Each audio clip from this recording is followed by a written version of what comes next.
Puji Tuhan, selamat malam Bapak Saudara, salam semuanya. Selamat berjumpa kembali malam hari ini dalam Online Discipleship Revival Total Ministry. Oke Bapak Saudara, kita akan langsung bersama-sama malam hari ini untuk kembali belajar tentang firman Tuhan. Malam hari ini, tema yang akan kita bahas adalah tentang power and authority ya. Power and authority ya. Otoritas dan kuasa ya. Oke, Saudara. Kita sama-sama ya. Pelajari bersama-sama. Oke, Saudara, bicara tentang power and authority ya, kita harus melihat juga ya. Di dunia ini banyak orang yang kelihatannya powerful ya. Penuh dengan kuasa.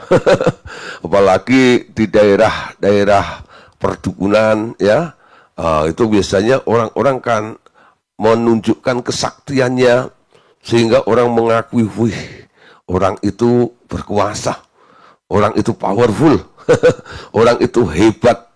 Bahkan mereka bisa menunjukkan kehebatannya itu di luar nalar keterbatasan manusia biasa ya. Ada yang bisa terbang, ada yang bisa menghilang, ada yang bisa ngerjain orang dari jarak jauh dengan santet, pelet, melet, apapun juga, ya. Pokoknya kadang-kadang kita lihat, orang-orang yang bisa melakukan hal seperti itu lalu dijulukin. Wow, jadi orang hebat, ya, penuh dengan kuasa. Sekarang pertanyaannya, bagaimana dengan orang-orang yang di dalam Tuhan? Ya. Bukankah Allah yang kita sembah itu juga Allah yang maha kuasa disebut ya? Nah, penuh dengan kuasa. Dan firman Tuhan juga pernah memberitahu kepada kita bahwa orang-orang yang percaya itu diberi otoritas, diberi kuasa. Kamu akan menerima kuasa. Kalau Roh Kudus turun ke atas kamu, kamu akan menjadi saksiku, betul? Dengan kuasa ini engkau akan menginjak-injak ular, menginjak-injak kalajengking. Bahkan kamu tidak akan kena bahaya dan sebagainya. Nah, saudara, pertanyaannya, apa bedanya? Ya, antara orang Kristen yang diberi kuasa oleh Tuhan dan orang-orang di luar Tuhan yang punya kuasa juga. Ya, saudara, sekarang kita lihat ya, sumbernya dari mana? Orang percaya sumbernya dari mana? Dan orang yang tidak percaya sumber otoritasnya itu dari mana? Oke ya, supaya mengetahui kita akan bahas malam hari ini materi ini. Oke saudara, kita mulai dari sumber otoritasnya. Dalam buku 19, di buku 2 ya, bab 19, kita akan bicara tentang penundukan diri. Di buku 2 juga, di bab 20, di situ kita bicara tentang disiplin dan tanggung jawab. Dan di buku 3, ya, buku atau bab 22, di situ ada tubuh Kristus dan otoritas gereja yang telah banyak kita bahas tentang otoritas-otoritas tersebut. Amin. Nah, sekarang kita belajar lebih lanjut tentang otoritas surgawi atas alam semesta ini. Dalam Alkitab bahasa Indonesia, kata authority sering diterjemahkan dengan kata kuasa atau pemerintahan atau kekuasaan. Sedang kata power kadang-kadang diterjemahkan dengan kata tenaga, kadang-kadang dengan kata kuasa. Nah, saudara, agar menghindari kebingungan, kita tetapkan untuk menggunakan kata otoritas untuk authority dan kata kuasa untuk power, ya. Nah, saudara, jadi kalau kita bicara tentang authority, ya, otoritas itu dari kata authority, dan kalau kita bicara tentang kuasa, itu bicara tentang power, ya, power. Nah, ya, jadi kalau nanti sedang bicara tentang power, artinya kami sedang membicarakan tentang sebuah kuasa atau tenaga. Kadang-kadang manifestasinya kehebatan, kedahsyatan, ya, yang luar biasa melampaui hal-hal yang bisa dilakukan oleh manusia biasa seperti itu. Nah, kalau authority itu adalah otoritasnya, ya. Nah, saudara, Tuhan Yesus yang telah menciptakan seluruh alam semesta, Ia yang menetapkan segala sesuatu menurut tingkat-tingkat otoritas masing-masing pada tempatnya. Tertib ini tak boleh dilanggar, saudara. Ya, makanya tadi sudah kita bahas di sini ya, diperingatkan kita harus ingat kembali pelajaran buku 2 tentang penundukan diri, tentang disiplin dan tanggung jawab, dan tubuh Kristus, otoritas gereja. Ini ada kaitannya dengan apa yang kita bahas hari ini. Jadi Bapak Ibu Saudara, saya harap untuk mereview kembali tentang penundukan diri, disiplin, tanggung jawab, dan tubuh Kristus dan otoritas gereja. Kenapa, saudara? Setiap pelanggaran tertib otoritas itu adalah pemberontakan namanya. Ya, jangan sampai kita melampaui atau melanggar tertib otoritas sehingga kita ada di daerah pemberontakan. Dinilai disebut sebagai orang yang berontak, walaupun Anda penuh dengan power, Anda penuh dengan kuasa, Anda menjadi orang yang hebat, penuh dengan kuasa-kuasa yang bisa Anda lakukan untuk pelayanan mungkin juga. Ya, Tuhan Yesus adalah sumber atau pemberi otoritas satu-satunya. Otoritas yang bukan berasal dari Tuhan Yesus adalah otoritas yang palsu. Dan otoritas hanya dapat Anda peroleh daripadanya bila Anda taat kepadanya dan taat kepada kehendak Allah Bapa. Ya, oke saudara, kita lihat dulu ayatnya. Nanti akan saya jelaskan lebih detail lagi. Kolose 1 ayat 15 dan ayat yang ke-16. Yuk kita baca sama-sama ya ayat ini. Ia adalah gambar Allah yang tidak kelihatan. Ia di sini adalah Tuhan Yesus. Jadi Tuhan Yesus itu adalah gambar Allah yang tidak kelihatan, yang sulung, lebih utama dari segala yang diciptakan. Ya, loh Pak, Yesus kok diciptakan? Itu sudah kita pernah jelaskan ya, bahwa memang Tuhan Yesus itu diciptakan, dia paling sulung, dia lebih utama dari segala yang diciptakan. Karena di dalam dialah telah diciptakan segala sesuatu yang ada di surga dan yang ada di bumi, yang kelihatan dan yang tidak kelihatan, baik singgasana maupun kerajaan, baik pemerintah maupun penguasa. Segala sesuatu diciptakan oleh Dia dan untuk Dia. Saudara, untuk memahami ayat ini, kita tahu ya, bagaimana asal muasal daripada Tuhan Yesus lebih dahulu. Bahwa Tuhan Yesus itu awalnya dalam Ibrani pasal 1 ayat 4, 5, 6, 7 itu kalau Anda membacanya di situ ada kalimat ya dari ayat itu katakan, pada hari ini aku memperanakkan anakku. Jadi Bapak itu memperanakkan Yesus. Dulu namanya Firman.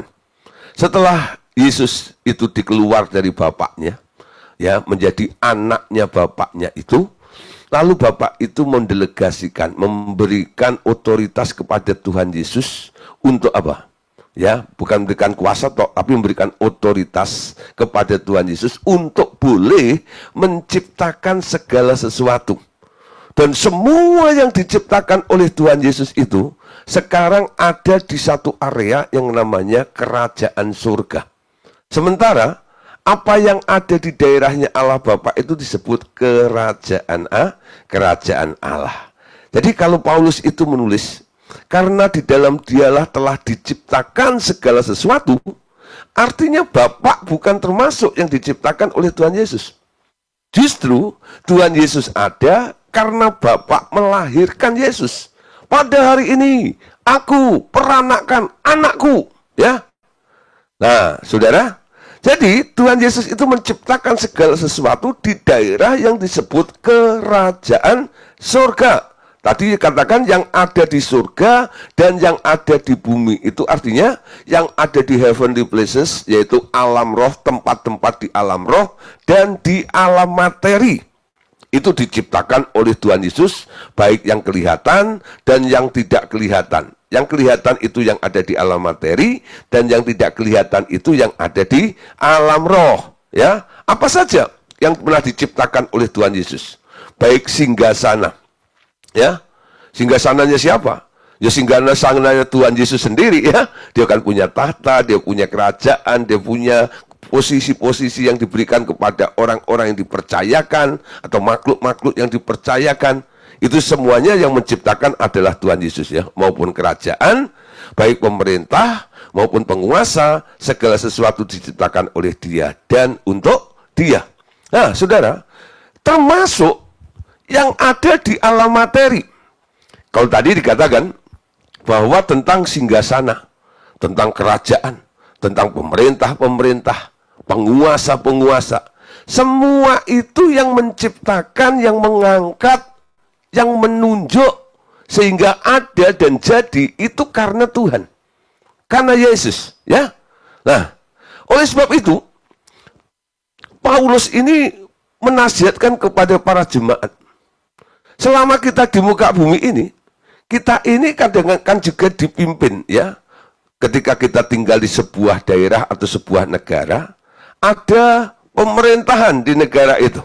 Dari presiden ya, menteri, gubernur, ya, bupati, camat, lurah, RW, RT. Nah, itu pemerintahannya. Nah, dari yang rendah RT sampai ke presiden itu, nah, itu semuanya mereka boleh jadi ada dan bisa memimpin, menduduki, menjadi penguasa atas wilayah-wilayah mereka ini. Itu semua yang mengangkat sebenarnya adalah Tuhan. Ya, oleh sebab itu, Tuhan pernah berkata, tunduklah kepada pemerintah. Baca sendiri ya ayatnya, dalam Roma pasal 13 ayat yang pertama.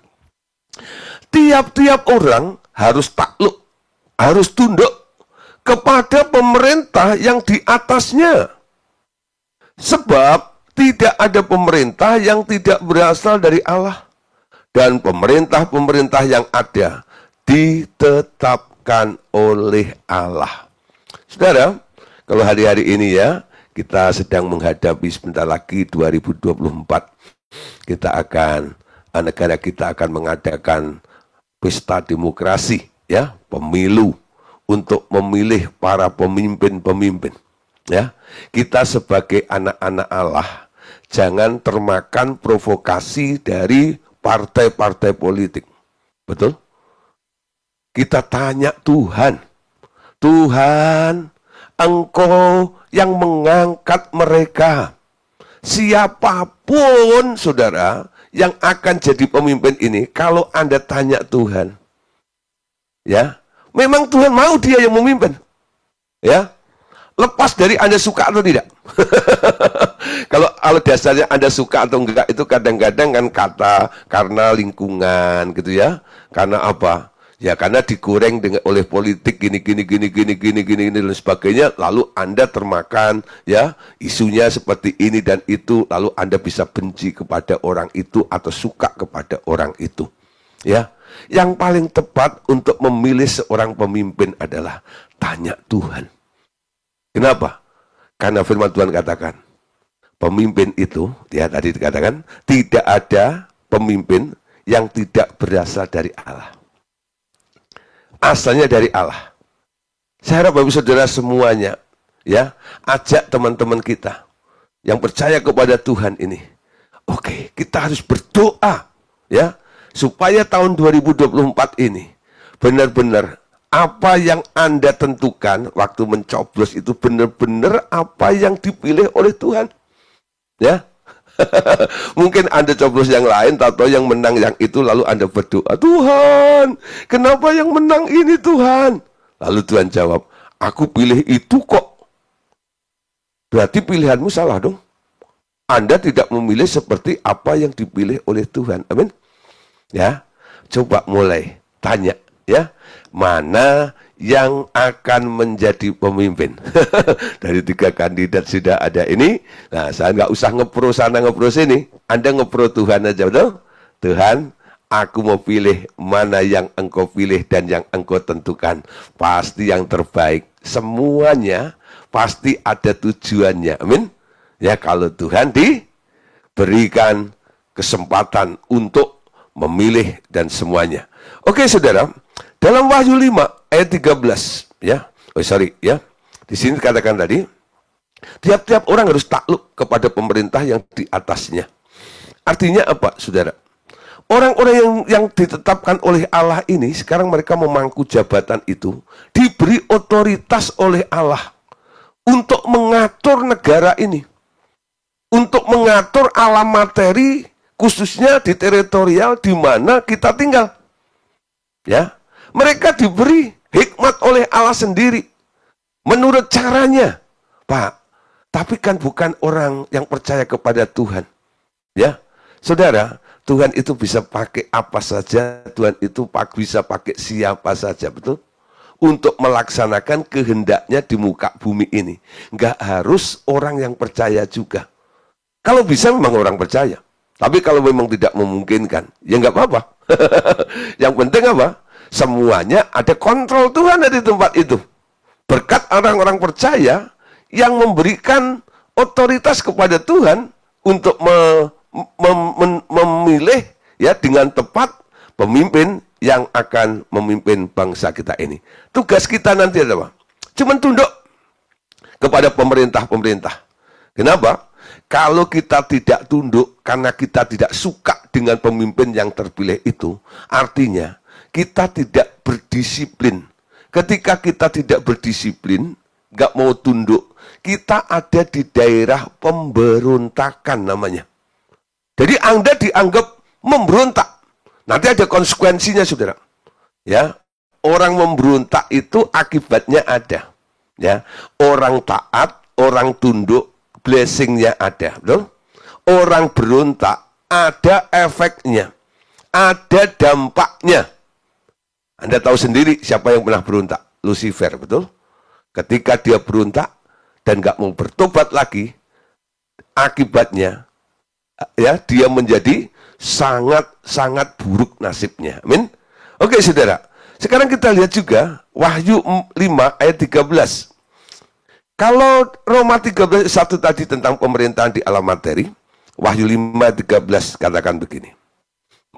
Dan aku mendengar semua makhluk yang di surga, ya di alam roh, dan yang di bumi, di alam materi, dan yang di bawah bumi, wah ya, dan yang di laut, dan semua yang ada di dalamnya berkata, bagi Dia yang duduk di atas tahta, dan bagi Anak Domba, adalah puji-pujian dan hormat dan kemuliaan dan kuasa sampai selama-lamanya. Apa artinya, saudara? Artinya, di atas semua pemerintah, di atas semua para penguasa-penguasa ini, ada penguasa yang lebih tinggi. Siapa di sini? Yaitu Anak Domba.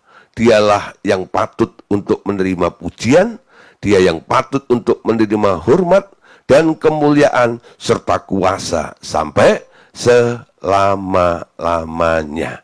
Oke, saudara, kita masuk pada otoritas di alam roh sekarang. Ya, kita akan belajar.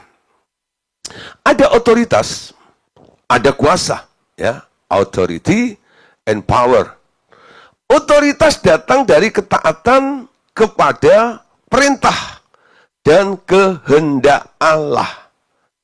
Otoritas ya datang dari ketaatan kepada perintah dan kehendak Allah. Artinya, bila seseorang taat kepadanya, yakni mendengar dia berkata-kata terus-menerus, pengertian dan pengenalan akan dia bertambah. Di sini akan terjadi transfer roh Yesus terus-menerus dan mengalami tingkat kepenuhan Kristus yang semakin bertambah-tambah. Maka otoritas Anda juga akan bertambah. Dengan sendirinya kuasanya juga akan bertambah. Ya, nah, saudara, perhatikan di sini ya. Jadi ketika orang mulai taat, mulai tunduk, dia ada di bawah covering, ya. Di bawah covering, yaitu si pemberi kuasa itu. Si pemberi otoritas itu. Kalau kita mau tunduk kepada Allah, perhatikan ya, tunduk kepada Allah. Kenapa ada ayat mengatakan gini? tunduklah kepada Allah dan lawanlah iblis, maka ia akan lari kepadamu, daripadamu. Kenapa untuk mengusir iblis itu, ya, Anda diwajibkan, Anda diharuskan, Anda dinasihatkan, pertama untuk tunduk dulu kepada Allah. Karena iblis punya kuasa. Bagaimana Anda bisa menandingi dan Anda bisa mengalahkan si penguasa atau si berkuasa itu yang memiliki kuasa atas udara di muka bumi ini? Bagaimana Anda bisa menang dengan dia? Kuncinya cuma satu. Sebelum Anda melawan iblis itu, pastikan Anda ada dalam posisi tunduk kepada Allah, taat kepada Allah. Jangan Anda ada dalam posisi sedang berontak terhadap Allah dengan tidak menuruti perintah-perintah Allah, dengan melanggar setiap ketetapan-ketetapan Allah. Itu sebenarnya menunjukkan Anda sedang tidak tunduk pada otoritas Allah, ya. Ada beberapa orang, ya, mereka yang sedang tidak tunduk kepada Allah, lalu mencoba melayani pelepasan, melayani, ya, pengusiran setan dan sebagainya. Akibatnya apa, saudara? Ya, powernya nggak ada. Ya, powernya nggak ada.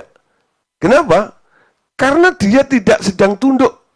Kalau orang yang tunduk kepada Allah, dikatakan tadi bahwa Allah akan mentransfer kuasanya kepada orang yang mau tunduk kepada dia itu.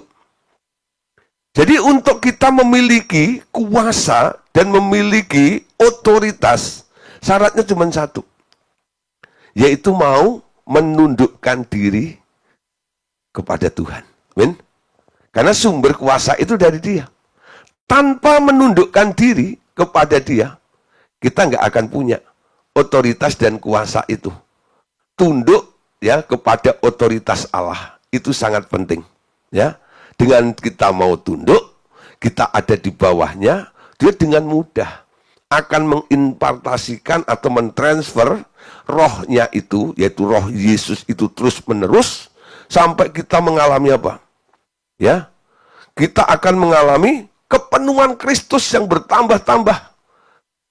Kita akan mengalami pengertian, pengenalan yang bertambah-tambah juga. Termasuk hikmat, termasuk mahrifat, ya. Karunia-karunia apapun yang ada di dalam Yesus itu dengan mudah akan mengalir ke dalam hidup Anda, ya. Nah, dengan sendirinya kuasanya juga akan bertambah di dalam diri Anda. Ya, nggak usah pergi ke tempat-tempat yang angker dan sebagainya, lalu Anda bersemedi di sana untuk mengkais-kais, ya, hal-hal yang dari dunia ini untuk menjadi orang yang berkuasa. Tunduk saja, nurut kepada Allah, ya, tunduk kepada Dia. Nah, pertanyaannya, saudara, apa yang kita terima ketika kita tunduk kepada Dia? Otoritas apa yang Anda terima? Itu tergantung apa yang Ia berikan melalui ucapannya kepada Anda, ya. Itu tergantung dia ngucapin apa. Aku beri engkau, ya, karunia, hikmat. Anda akan penuh dengan hikmat. Aku beri kau karunia pengetahuan. Anda akan dapat karunia pengetahuan. Tergantung dia ngomong apa. Jadi ketika Anda ada di bawah otoritasnya, Anda mendengar dia bicara apa, memberikan apa kepada Anda, apa yang diucapkan oleh Tuhan Yesus kepada Anda itu, nanti itu akan menghasilkan spirit atau roh yang terus melimpah di dalam kehidupan Anda. Amin. Kita melihat, saudara, dalam Efesus 4, ayat 13-14. Sampai kita semua telah mencapai kesatuan iman dan pengetahuan yang benar tentang anak Allah, kedewasaan penuh dan tingkat pertumbuhan yang sesuai dengan kepenuhan Kristus, sehingga kita bukan lagi anak-anak yang diombang-ambingkan oleh berbagai angin pengajaran, oleh permainan palsu manusia dalam kelicikan mereka yang menyesatkan. Ya, saudara, kita harus bertumbuh, ya, dari pengetahuan iman, kesatuan iman, pengetahuan yang benar, sampai ngalami namanya kepenuhan Kristus. Bahkan dalam Filipi 3:16 dikatakan, Tetapi baiklah tingkat pengertian yang telah kita capai, kita lanjutkan menurut jalan yang kita tempuh. Ya, arahnya kemana, saudara? Kalau arahmu ke Tuhan, ya, tingkat pengertiannya juga tingkat pengertian ke Tuhan. Tapi kalau Anda mencari hikmat dunia, ya tingkat pengertiannya ya tingkat pengertian dunia. Amin.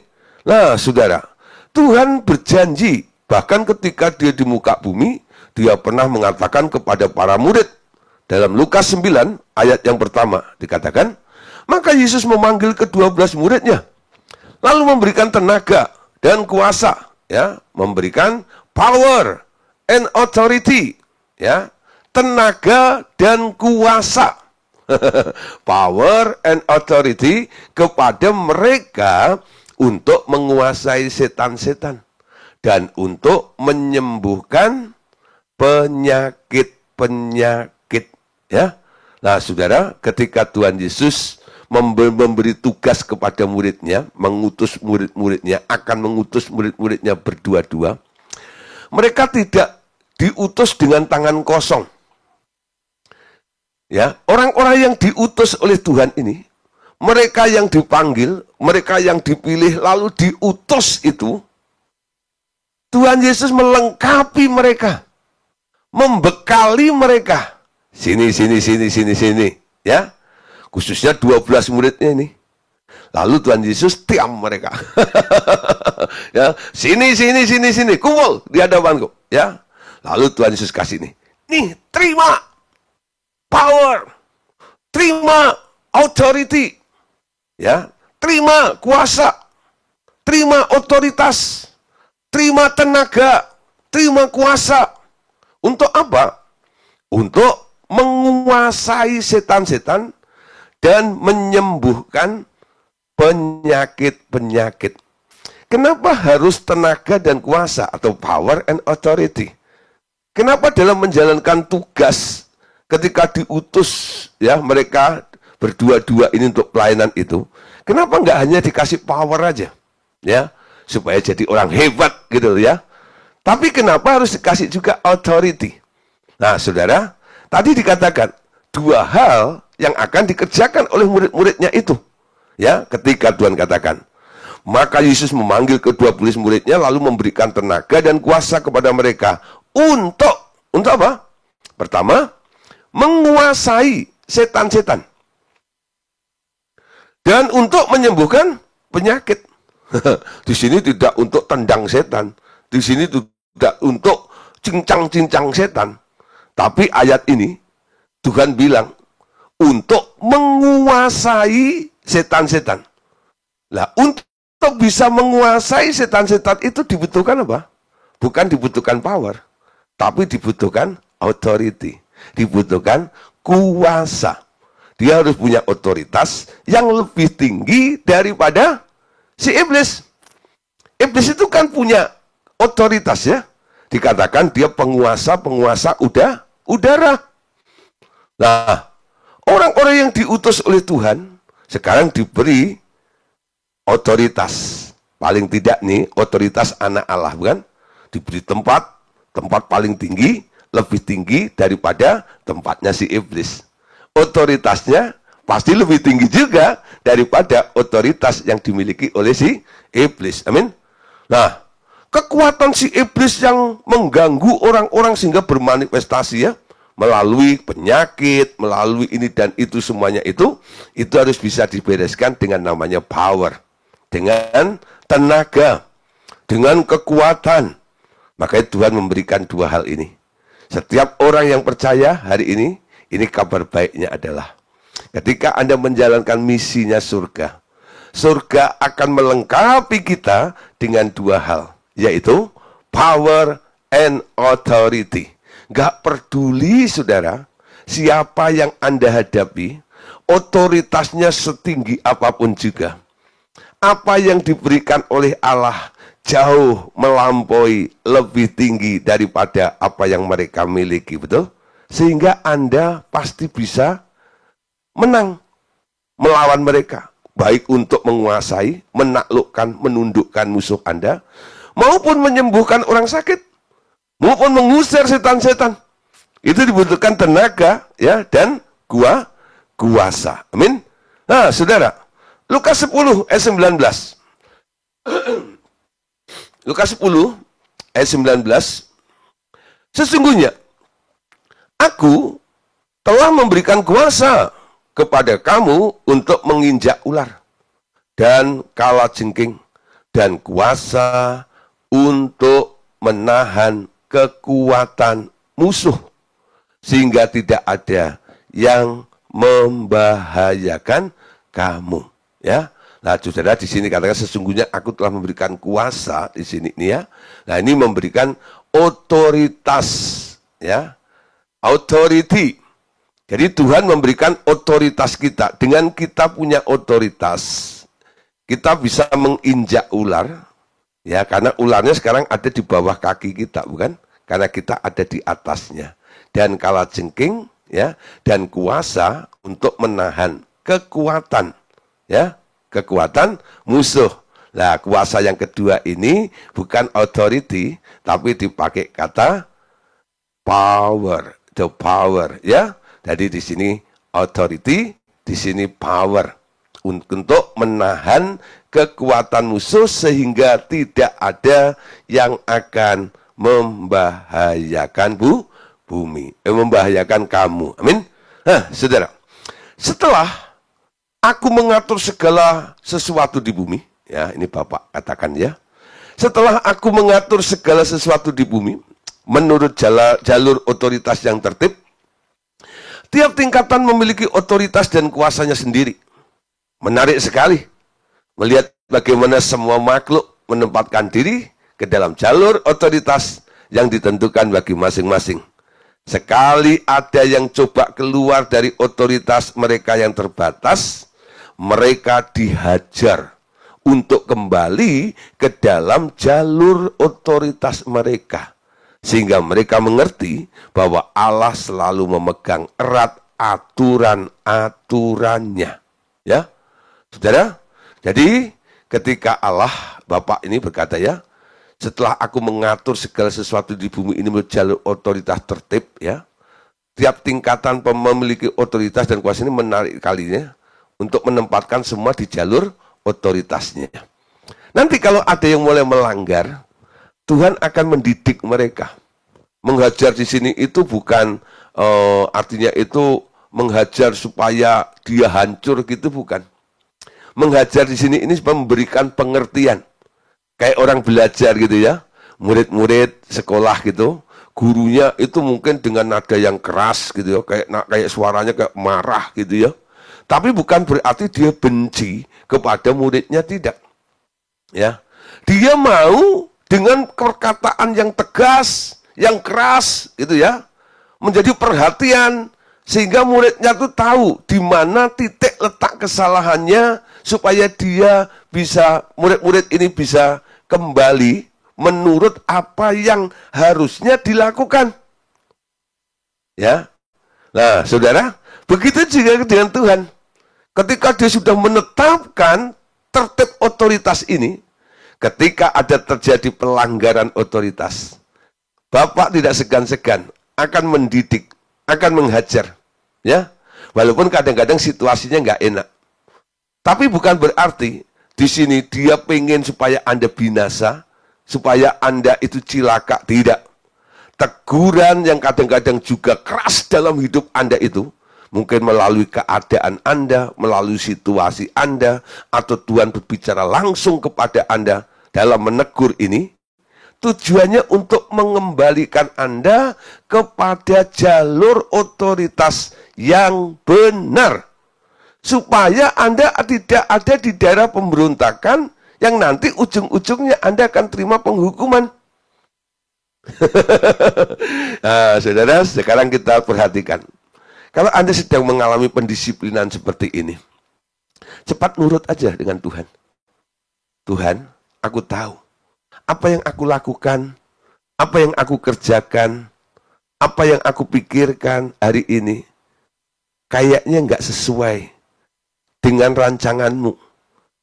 Kayaknya aku sudah keluar dari jalur otoritas itu. Cepat minta ampun kepada Tuhan. Lalu minta arahan kepada Tuhan. Tuhan, benernya bagaimana? Saya harus apa? Betul? Baik dalam segala hal, segala bidang loh. Bukan hanya dalam konteks pelayanan. Mungkin dalam rumah tangga kan ada otoritas juga, betul? Jadi yang ada otoritas dalam pekerjaan juga, bisa juga. Ya, kan ada jalur otoritasnya juga. Di mana ada pelanggaran, Anda sudah keluar dari jalur otoritas itu, pasti saudara. Nanti akan ada hal-hal, pertama yang Anda alami adalah, Tuhan akan menghajar Anda. Tujuannya supaya Anda balik pada jalur yang benar, supaya apa? Blessing-nya ada. Anda menjadi powerful ketika Anda ada di dalam jalur otoritas yang benar itu. Amin. Bapak berpesan begini, saudara. Bila engkau mengajar semua murid bekerja sama denganku, perhatikan, proyekku membangun manusia yang taat dapat terselesaikan dengan lebih mudah. Jadi sekarang kita perhatikan di sini. Pelajaran seperti ini harus diajarkan ya kepada anak-anak Allah, orang-orang Kristen. Bila engkau mengajar semua murid bekerja sama denganku, proyekku membangun manusia yang taat dapat terselesaikan dengan lebih mudah. Dalam hal ini, aku, Bapak berkata, memakai sistem militer untuk melakukan penyaluran otoritas dari atas sampai ke bawah. Ya, jalur otoritas seperti militer. Nah, saudara, Anda tahu ya, pendidikan militer. Wah, ya, kalau bicara tentang pendidikan militer itu sangar ya, keras sekali dan sebagainya. Anda lihat ya, orang-orang yang tumbuh ya dididik oleh mungkin orang tuanya seorang militer, dan anak yang dididik ya mungkin seorang pengusaha, atau anak yang dididik oleh seorang guru, pasti berbeda ya hasilnya. Pasti beda hasilnya. Tapi kita lihat sudah, ada orang-orang yang dididik oleh seorang militer, ya. Yang paling kelihatan apa saudara di situ? Hasilnya kira-kira apa? Dari anaknya militer itu yang bisa Anda lihat apa kira-kira? Keistimewaannya. Gak heran ya, bapaknya tentara sih. Bapaknya militer sih. Gitu, apa kira-kira saudara? Ya saya ingat sudah, saya punya om dulu ya. Jadi paman sih, ya Pak D itu apa ya? Oh, itu kakaknya ibu saya ya. Ya, kakaknya ibu saya itu salah satu, pokoknya 10 saudara dari ibu saya itu ada satu jadi tentara, ya. Dulu tugas di Papua Nugini pernah itu ya, di Irian Barat tuh. Lalu dikirim sono. Nah, setelah pulang dari sana, ya, lalu dia lalu setelah itu pensiun ya, setelah pensiun lalu masuk sekolah Alkitab dia. Sekolah Alkitab, lalu jadi pendeta, ya. Nah, setelah itu ya saya masa-masa tumbuh di remaja gitu. Wah, sudah sebandelnya luar biasa, ya. Itu akhirnya sama orang tua saya diserahkan nih pendidikan ke ini ya. Sengaja saya diikutkan ke om saya ini yang bekas tentara itu. Wah, saudara, pendidikannya luar biasa ya. Satu hari ya saya nakal gitu. Ya, saya pulang gitu, itu diikat saudara saya, gitu, tangan saya, gitu, kaki saya. Terus dimasukkan ke dalam karung, saudara, gitu. Lalu digantung di pohon, saudara. Ampun, bilang gitu loh. Itu ya apa namanya, senja itu loh ya. Senja itu apa? Surup ya. Ya senja itu ya. Nah, itu antara sore dan mau malam gitu ya. Taruh di belakang rumah saudara gitu. Ah. Ya saudara, lebih parah itu saya punya kakak, ya, anaknya kakaknya ibu saya juga gitu. Ya, kak bandel juga nih gitu. Wah, itu karena dia lebih besar dari saya itu. Pendidikannya lebih lagi. Sama-sama dimasukkan karung, ditaruh di atas pohon gitu, ditambah saudara, dikasih angkrang saudara. Angkrang tahu dong? Semut itu loh, wush, gitu, sampai dia teriak-teriak. Wah, saudara, benar-benar saudara itu ya. Wah, ya, Jadi di situ tuh membuat saya takut luar biasa ya. Wah, pokoknya itu kalau sampai saya salah ketemu dia itu mati ini. Pasti kena hukuman yang aneh-aneh seperti itu ya. Tapi apakah dia benci dengan ponakannya? Enggak, saudara ya. Pendidikan itu dilakukan, yaitu ala pendidikan militer ya. Ya, ala pendidikan militer. Supaya apa? Supaya menghasilkan efek jera ya. Efek jera itu. Supaya kapok, gitu ya. Supaya kapok, gitu ya. Nah, gitu. Dari situ sudah nakal saya mulai kurang. Gitu. Saya nggak nakal karena takut masuk karung, lalu digantung di sana begitu ya. Nah, saudara, ketika pelajaran ini ya, di sini dikatakan tadi ya, Bapak bilang begini ya, dalam hal ini aku memakai sistem militer untuk melakukan penyaluran otoritas dari atas sampai ke bawah ya. Saya ngerti, saudara, dididik ya oleh mantan militer ya. Ini nggak masuk langsung di daerah militer, baru ini pensiunan militer aja begitu, apalagi di dalam militer itu ya. Wah, saudara, disiplinnya luar biasa ya. Pakai sepatu, baju, seragam semuanya itu hitungannya nggak boleh 1 jam. Itu hanya dikasih waktu berapa menit, mereka harus bisa pakai sepatu, baju semuanya itu dalam hitungan segitu, betul nggak ya? Nanti sampai dia nggak kelewat itu, pasti ada hukumannya, betul?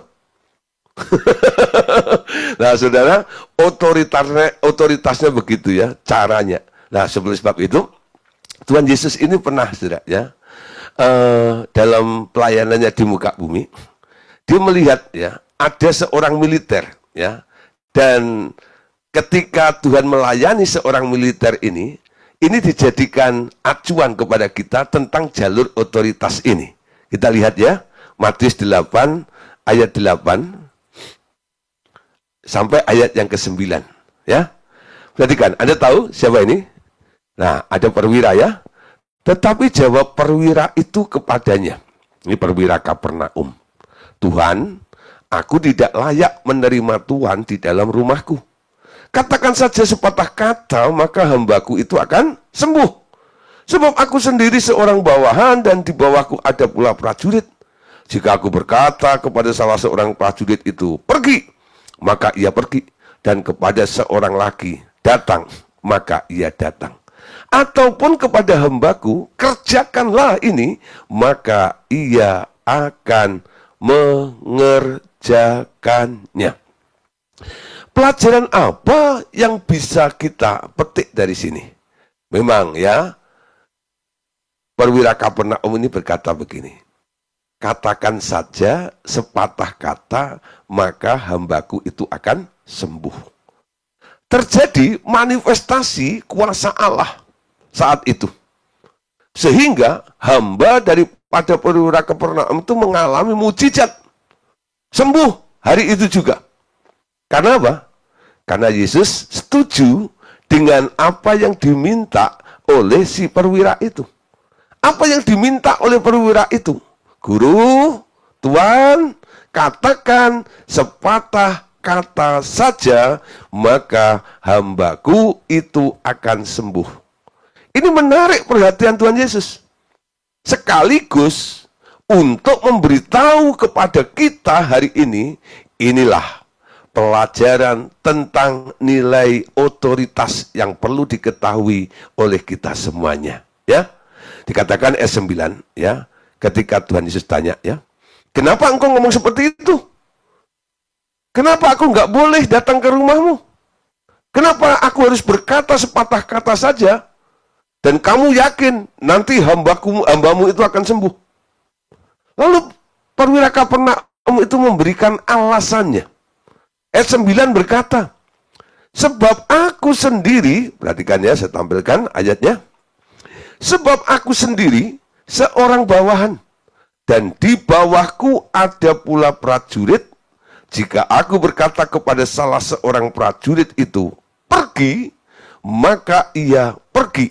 Dan kepada seorang lagi datang, maka ia datang. Ataupun kepada hambaku, kerjakanlah ini, maka ia mengerjakannya. Bapak Ibu Saudara, ya,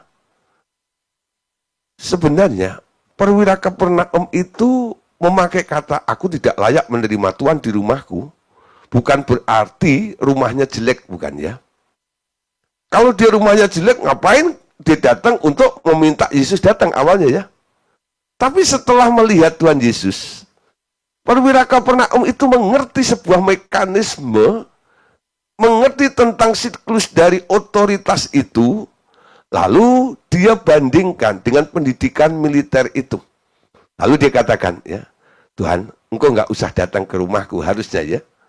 Namun katakan saja sepatah kata, maka hambaku itu akan sembuh. Kenapa harus sepatah kata? Ya, kenapa sepatah kata? Nah, ini menarik. Dari jawaban perwira Kapernaum ini, perwira Kapernaum itu berkata begini, sebab aku sendiri adalah seorang bawahan. Dan jika bawahanku, ya, di bawahku dan di bawahku ada pula prajurit-prajurit.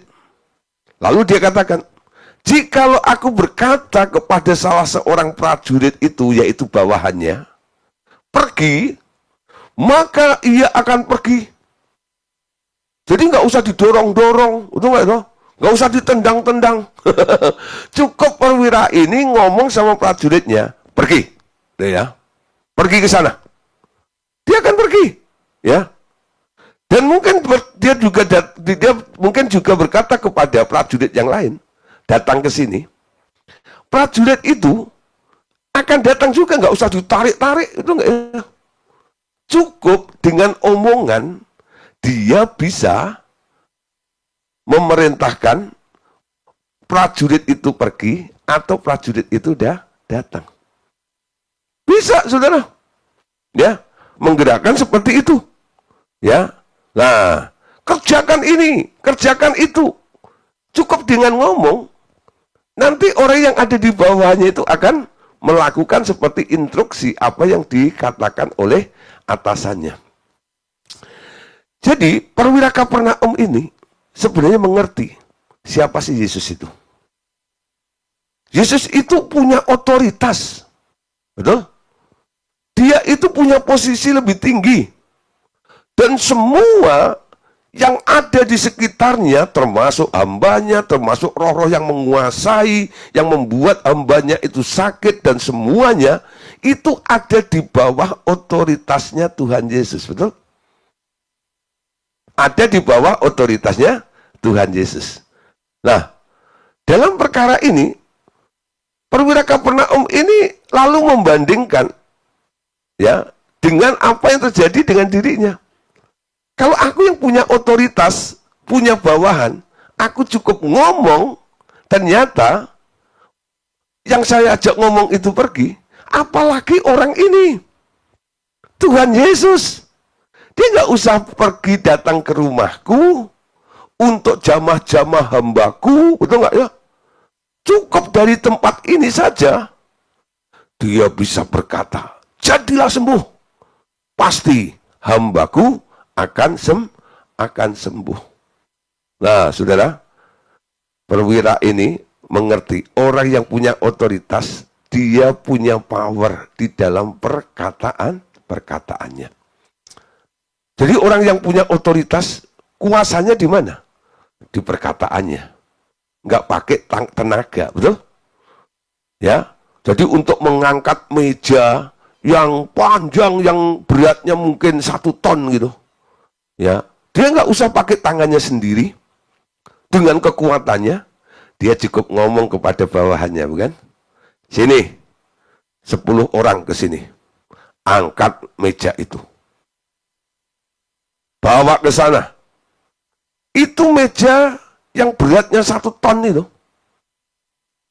itu bisa diangkat, dipindahkan, tuh nggak ya? Hanya karena orang yang punya otoritas itu ngomong kepada bawahannya, betul? Yang kerja siapa? Yang kerja bawahannya. Ya. Idenya siapa? Yang pengen pindah siapa? Bukan yang memindahkan. Yang pengen pindah meja itu adalah yang ngomong, betul? Nangkep saudara saya? Yang ngomong itu punya otoritas untuk melakukan segala sesuatu yang bekerja pihak lain. Untuk apa? Merealisasikan apa yang diucapkannya itu. Nah, posisi itu menentukan, saudara. Anda bisa berbuat apa saja untuk mempengaruhi, bahkan menyuruh atau memindahkan posisi ya, dari benda-benda atau orang-orang di sekitar Anda. Ya.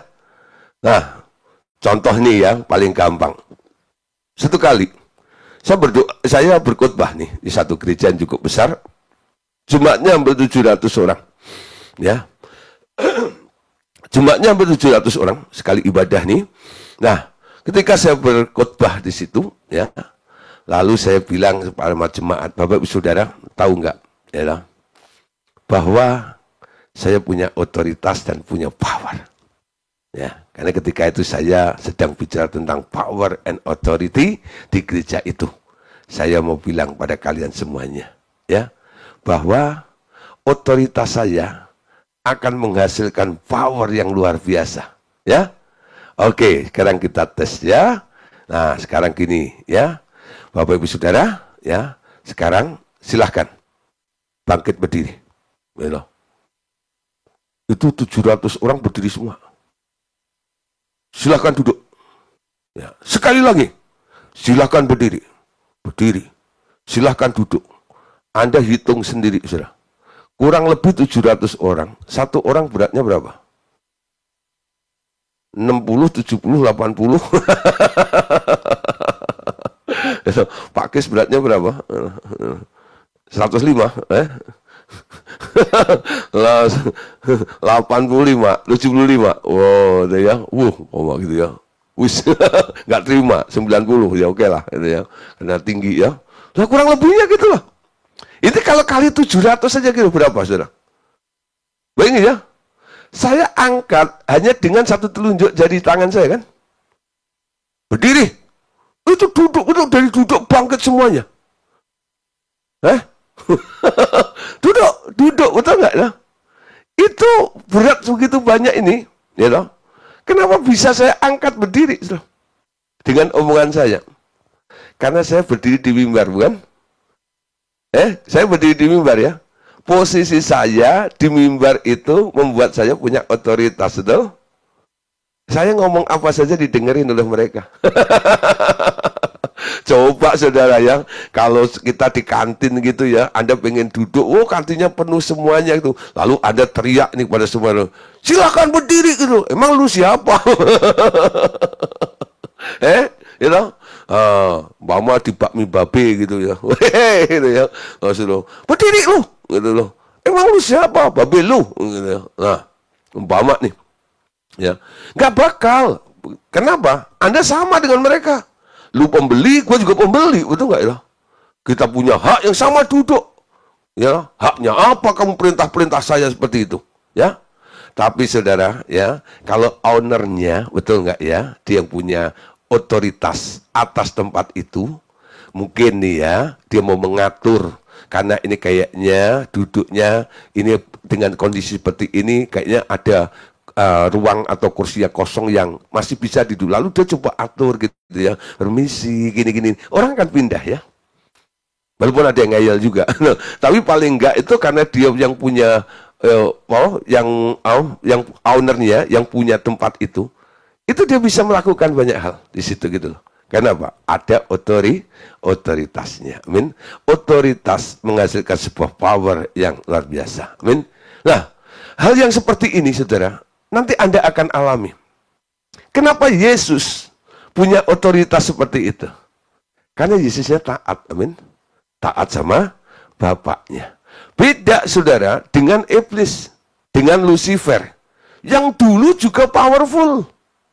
Diberi otoritas juga untuk menjadi worship leaders ketika di alam roh. Dia yang mengajak seluruh makhluk untuk memuji menyembah Tuhan. Setiap dia katakan kepada segala makhluk, mari saudara kita angkat tangan kita. Semua angkat tangan enggak, saudara? Angkat tangan, betul? Mari kita berdiri. Kita beri pengagungan kepada yang maha tinggi itu. Kira-kira semua makhluk berdiri nggak? Berdiri, betul? Lucifer sebelum jatuh dalam dosa, dia punya otoritas loh. Hampir mirip seperti ilustrasi saya waktu saya khotbah tadi, bukan? Ya, tapi saya bukan Lucifer. Ilustrasinya gitu nggak itu? Hampir mirip, bukan? Gitu ya. Dia kan pernah jadi worship leader di sana. Ya, terang, ya, kerub yang duduk dekat dengan terang tak terhampiri itu loh. Untuk memimpin semua makhluk untuk menyembah yang maha tinggi itu. Amin. Namun, saudara, ketika dia berontak, akibatnya apa? Ngalami banyak hal yang buruk, bukan?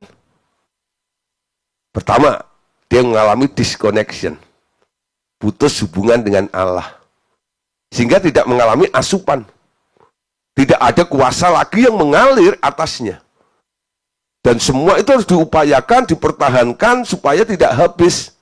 Karena nggak ada stok baru yang mengalir dalam dirinya.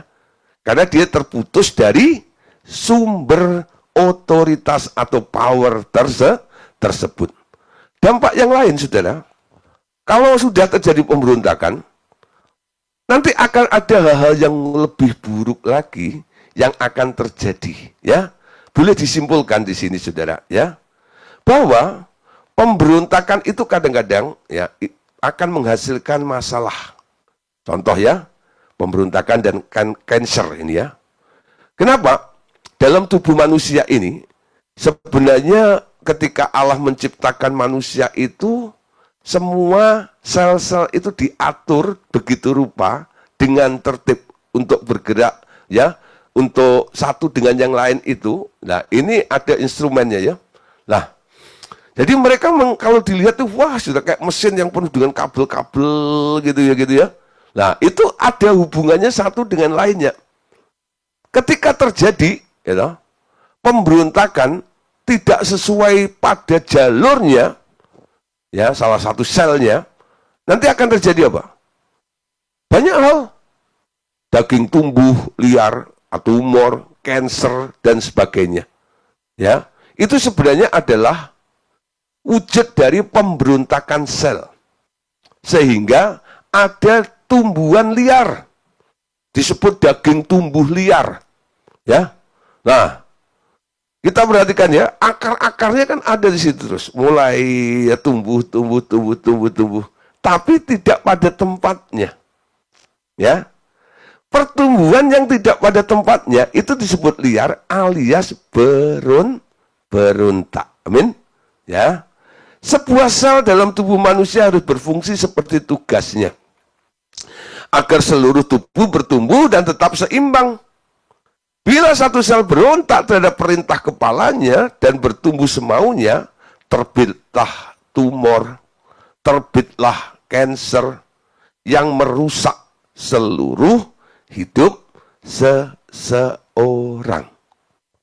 Jadi sekarang kita punya satu formula ya. Kalau Anda melayani orang yang kena tumor atau kena kanker, coba cek dulu di bagian ini. Pertama, kita melihat semua manusia itu diciptakan oleh Tuhan, betul? Dalam kitab Mazmur dikatakan, Engkau menenun aku waktu aku masih di dalam rahim ibuku. Amin. Tuhan mendesain Anda.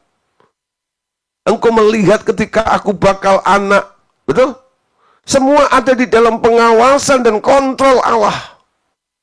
Kalau Allah mengontrol, betul nggak ya?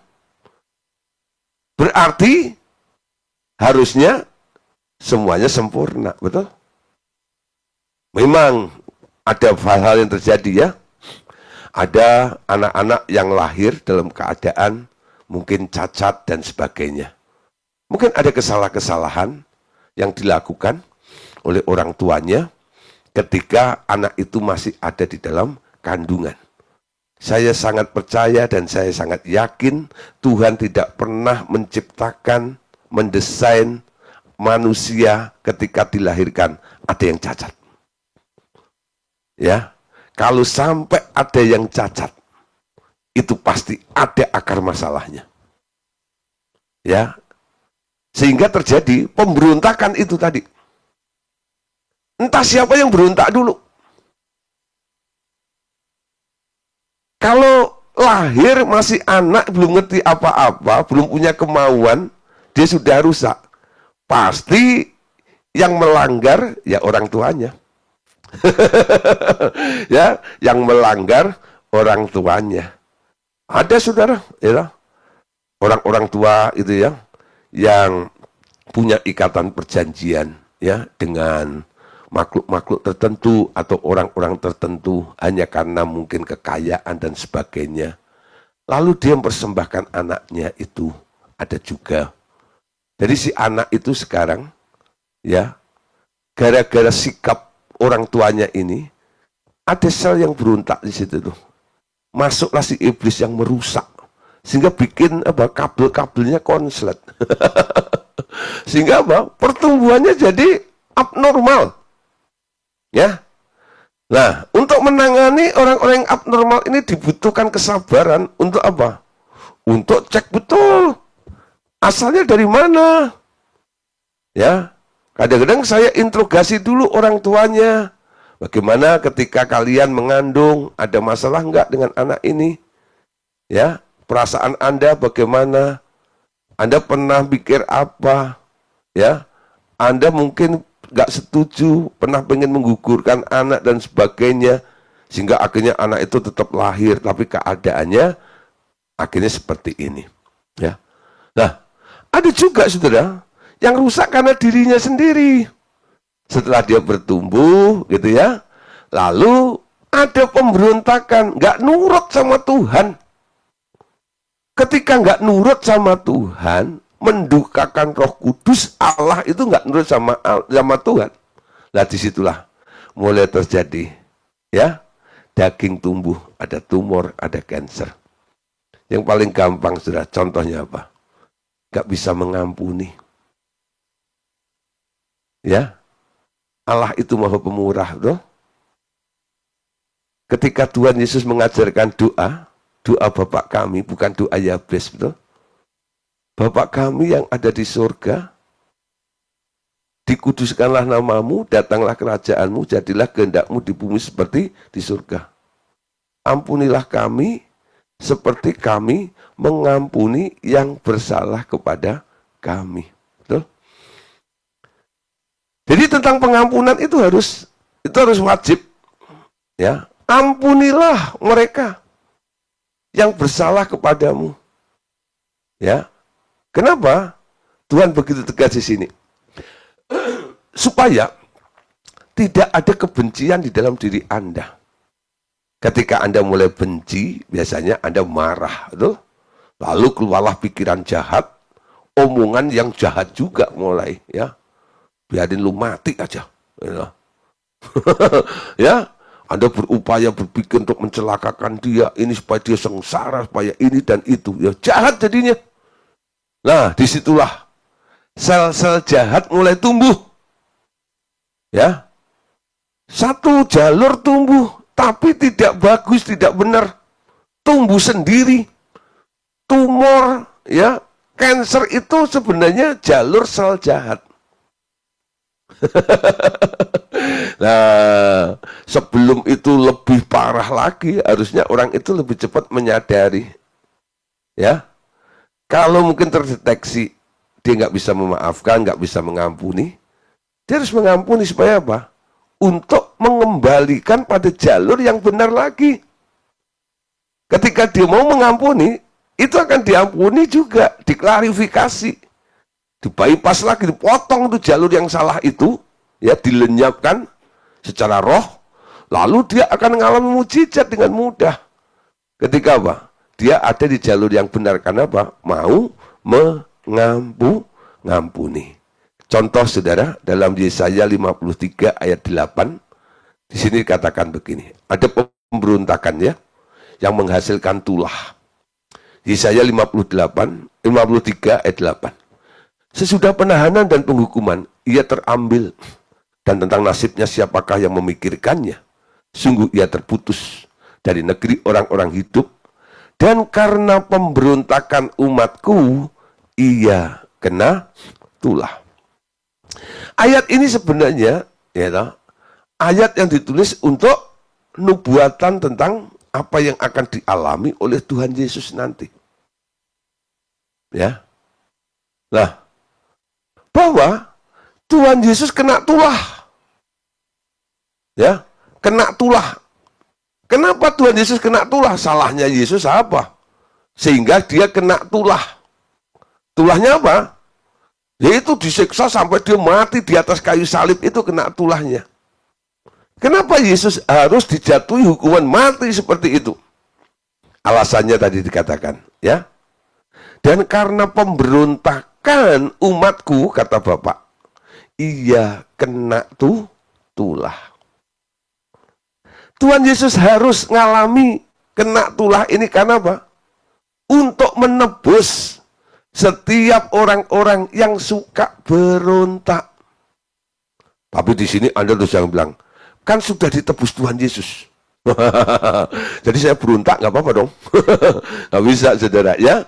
Nah, secara the Judah, memang kapan saja Tuhan Yesus bisa membebaskan Anda dari semua tulah itu. Betul? Tapi Alkitab mengatakan bahwa dosa yang diampuni adalah dosa yang diakui. Di mana orang itu mau mengakui kesalahannya dan dia berbalik dari kejahatannya untuk nurut Tuhan. Ya, jangan mentang-mentang bahwa tulah sudah ditanggung oleh Tuhan Yesus, lalu Anda seenaknya sendiri. Ya, ini merupakan antisipasi covernya, saudara. Ya, semua bisa diselesaikan asal jalan hidupmu kembali kepada Tuhan. Ya, bentuk apapun tulah yang sekarang Anda boleh alami karena pemberontakan Anda yang pernah Anda lakukan, lalu iblis punya hak untuk intervensi, untuk melakukan hal yang buruk di dalam diri Anda maupun dalam tubuh Anda, itu bisa diselesaikan. Kenapa? Sudah dikerjakan Tuhan Yesus. Pokoknya semua bentuk pemberontakan itu bisa dibereskan di dalam Yesus. Tapi ada persyaratannya. Anda harus bertobat. Anda harus nurut. Betul? Kalau Anda nggak nurut, walaupun sudah dibayar oleh Tuhan Yesus, pembayaran yang dibayar oleh Tuhan Yesus itu tidak berlaku untuk Anda. Tidak berlaku untuk Anda. Betul? Banyak orang kadang-kadang pikirannya kan begini ya. Tuh, ya. Ia terputus dari negeri orang-orang hidup dan karena pemberontakan umatku ia kena tulah. Jadi sudah ditanggung Yesus kan? Nah. Tapi Anda nggak bisa seenaknya. Betul? Anda harus hidup di dalam pertobatan di sini ini. Mengakuinya. Amin. Nah, Bapak berkata gini, engkau mengerti sekarang. Ya. Engkau mengerti sekarang. Sebab utama dari penyakit kanker adalah pemberontakan orang itu terhadap suatu sistem. Dan engkau dapat menyembuhkan kanker seseorang bila engkau mengetahui di mana letak pemberontakan orang itu terhadap otoritas di atasnya. Ya. Jadi lihat nih ya, ada hierarki ya. Biasanya orang nggak puas dengan atasnya. Lalu dia bilang, emangnya hanya lu yang bisa jadi pemimpin. Lalu dia pergi dengan luka batin dari perusahaan yang lama ini. Pindah ke perusahaan yang baru. Gua mau tunjukin ya. Kalau lu bisa jadi manajer, gua bisa jadi vice manager. Lebih tinggi dari lu. Wah, saudara. Wah, mungkin saudara, ketika Anda berhasil, semua orang akan memuji Anda ya. Ya, betul nggak? Memuji Anda bukan? Tuh, di situ dianiaya. Tuh, di situ diperlakukan dengan buruk. Dia pergi. Sekarang dia bisa tunjukkan dia hebat. Tapi saudara lihat, ketika dia keluar dari perusahaan itu, ada luka ada masalah yang belum dibereskan. Dan itu banyak sekali. Banyak sekali masalah-masalah yang diabaikan, lalu Anda lari dari masalah. Lalu Anda mencoba untuk menunjukkan, betul nggak? Sepertinya Anda bukan orang yang bermasalah. Ketika Anda ditekan, Anda jadi korban, kelihatannya itu masalah, bukan? Tapi ketika Anda bisa menyaingi orang itu, kayaknya Anda nggak punya masalah, bukan? Masih punya. Yang kemarin itu masalah, betul nggak? Ya. Dan Tuhan kadang-kadang menunjukkan ketika Anda sukses seperti itu, disitulah saudara muncul nih cancer, muncul tuh tumor, masalah-masalah baru dalam tubuh hidup Anda. Ya, kenapa saudara? Di sini tidak dibereskan. Itu dalam dunia sekuler. Dalam dunia kerohanian, wow, lebih banyak lagi. Ya, umpama nih pelayanan, nggak suka nih sama pemimpin yang ini. Emang melayani cuma di sini? Pindah dengan luka batin dengan gembalanya di sini. Pindah ke tempat lain, sana itu. Dapat gereja yang lebih besar. Ya, gue lebih enak di sini nih. Tapi masalah nggak diselesaikan. Walaupun dia ada di dalam hadirat Tuhan seperti itu, cancer, tumor masih bisa terjadi. Ya, ayo saudara, setiap masalah harus dibereskan. Amin. Kalau tidak, itu bisa menjadi pijakan untuk masalah yang baru muncul dalam kehidupan Anda. Ya, mungkin Anda jemaat Tuhan. Ya, emang gereja cuma di sini? Anda berontak. Ya, karena apa? Gembala itu pimpinanmu. Tunduklah pada pemimpinmu, betul? Kalau Anda harus pergi, pamit baik-baik. Pamit baik-baik. Bereskan dulu, betul? Saya sangat salut ya, angkat jempol dengan gembala-gembala setiap ada anggota baru yang mau masuk ke gerejanya dia untuk ngisi database gereja. Dia bilang, kamu dari gereja mana dulu? Oh, dari sana, Bu. Dari sana, Pak. Ya. Oke, kamu berjemaat di sini? Minta surat ya pengantar dari gembalamu yang lama. Nanti baru saya terima di sini. Jangan aja mumpung. Ya, supaya lebih banyak database-nya gereja, semuanya aja. Pokoknya yang baru hadir, cepat ngisi. Ya. Nah, kalau cuma ngejar target seperti itu, apa yang terjadi, saudara? Nanti masalah demi masalah tidak tertuntaskan. Amin. Ya. Nah, saya harap Bapak Saudara mulai menangkap ya.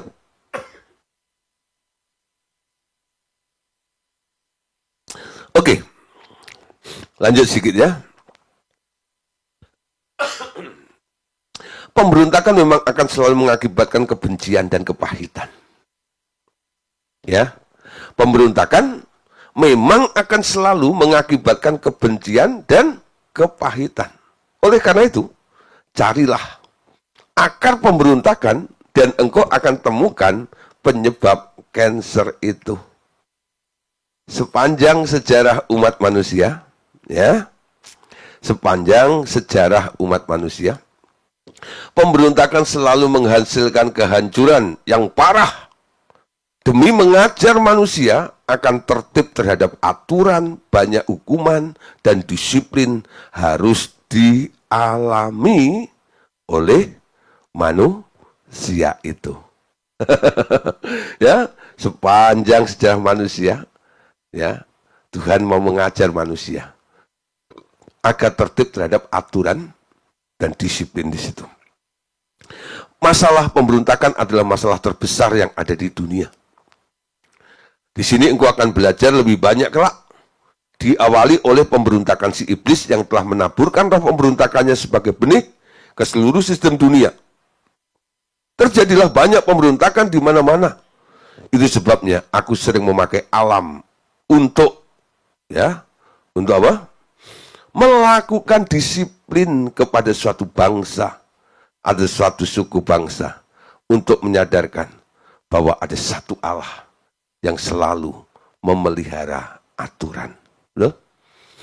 Kadang-kadang Tuhan tuh ya nunjukkan, bahkan kadang-kadang terjadi satu bencana, ya alam mulai berbicara. Anda ingat ya dulu ada sebuah tsunami di satu daerah. Loh?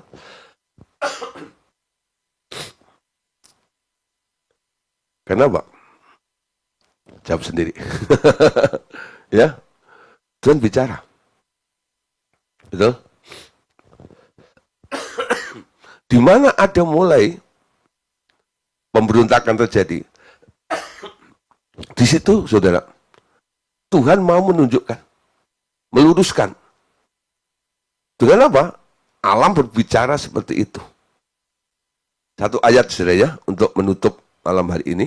Besok kita lanjutkan lagi. Yudas 1 ayat 11. Celakalah mereka karena mereka mengikuti jalan yang ditempuh Kain. Dan demi imbalan menceburkan diri ke dalam kesesatan Beliam. Dan mereka binasa karena pemberontakan seperti Korah. Ya. Nah, saudara, Anda tahu Kain ya? Nah, Kain bunuh adiknya, ya. Dia berontak juga sih sebenarnya. Nggak nurut.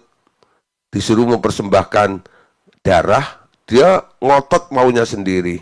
Persembahkan buah-buahan, ya. Beliam itu juga nabi yang berontak juga. Kenapa? Dia dipanggil untuk memberkati bangsa Israel. Demi upah, saudara. Ditawarin sama si Balak. Demi duit itu. Dia mau kutukin bangsa Israel. Ya. Nah, lebih parah lagi, mereka akan binasa karena pemberontakan seperti Korah. Korah itu nggak puas atas kepemimpinan Musa. Ya. Kepemimpinan Musa. Nah, di situ saudara, akhirnya Tuhan sendiri yang turun untuk apa? Menunjukkan kebesaran dan keadilannya. Itu bumi terbelah, tuh.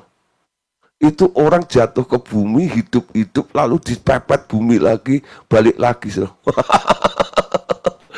Bayangin saudara, itu gepeng. Gepeng alias cemet. Cemet itu bahasa apa? Ya, gepeng. Ya, gitu ya. Wah, teriak nggak kedengeran, kenapa?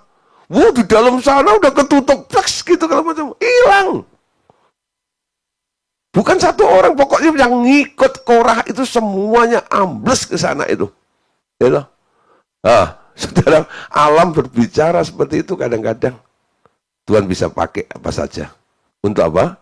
Untuk menunjukkan bahwa ada aturan, ya, yang harus dilakukan, ya, ditaati oleh setiap anak-anak Allah. Amin. Oke, Bapak Saudara, besok masih lanjut ya tentang disiplin dan tolak ukur untuk menghasilkan sebuah otoritas yang lebih besar di dalam kehidupan kita sebagai orang-orang percaya. Oke, makasih untuk kesempatan malam hari ini. Tuhan Yesus memberkati kita semuanya. Amin.